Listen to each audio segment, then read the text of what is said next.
Assalamualaikum warahmatullahi wabarakatuh. Selamat datang dalam pelajaran Sejarah Peminatan kelas 11. Bersama saya, Ayah Sophia Martini.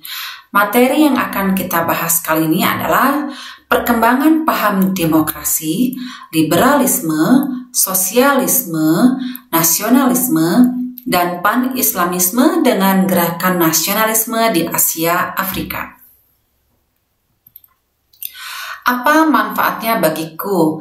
Yaitu kita dapat menganalisis hubungan perkembangan paham-paham besar seperti demokrasi, liberalisme, sosialisme, nasionalisme, pan-islamisme dengan gerakan nasionalisme di Asia Afrika.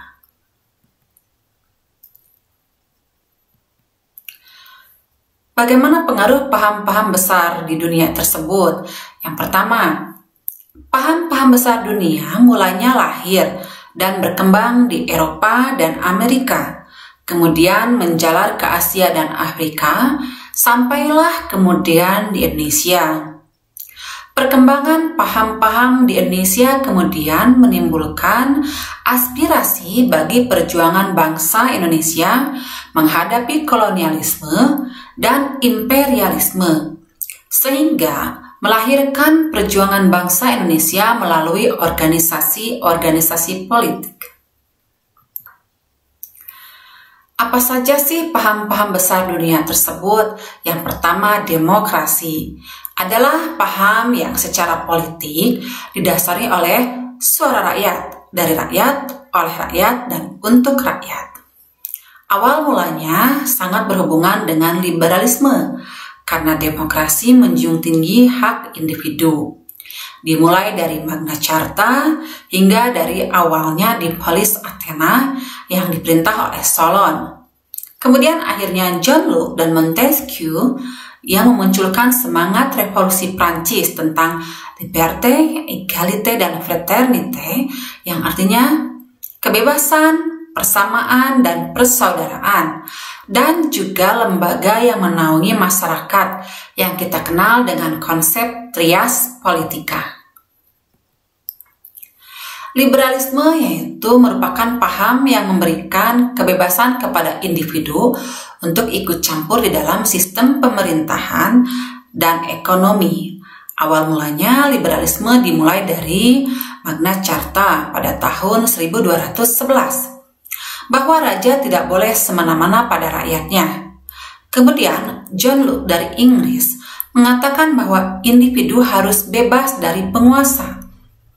Bahkan liberalisme sudah menjurus kepada ekonomi liberal dari Adam Smith, David Ricardo, dan Robert Malthus, bahwa manusia memiliki kebebasan untuk mengembangkan bakatnya dalam berusaha atau berwirausaha. Sosialisme merupakan paham yang mengekang kebebasan individu di dalam sistem ekonomi. Setiap individu sama dengan yang lainnya. Awal mulanya dimulai dari Robert Owen di masa revolusi industri yang sangat memberatkan hak buruh. Dia mengatakan bahwa rakyat harus memiliki koperasi agar terbentuk tatanan masyarakat baru dan memiliki kekayaan yang lebih merata. Nasionalisme yaitu paham yang mencintai bangsanya sendiri dan menjadi paham yang membuat semangat kemerdekaan di Asia dan Afrika.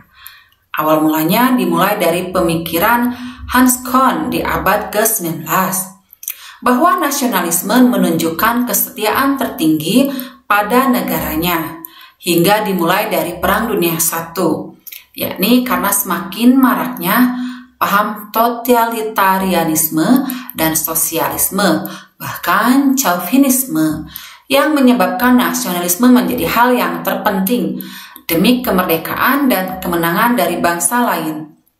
Hal ini sama dengan perjuangan kemerdekaan di Asia Afrika. Pan-islamisme yaitu paham yang mempersatukan umat Islam di dunia untuk memerangi penjajahan Barat dan membawa kembali ke era Golden Age atau masa kegemilangan Islam di kancah dunia.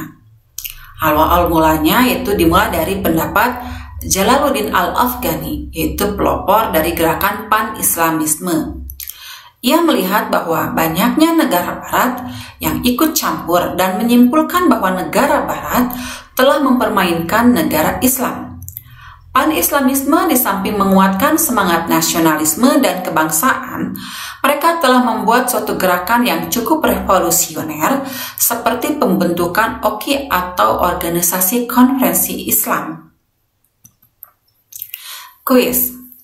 Analisis bagaimana paham demokrasi, liberalisme, nasionalisme, sosialisme, dan pan-islamisme berpengaruh terhadap perkembangan demokrasi di Indonesia.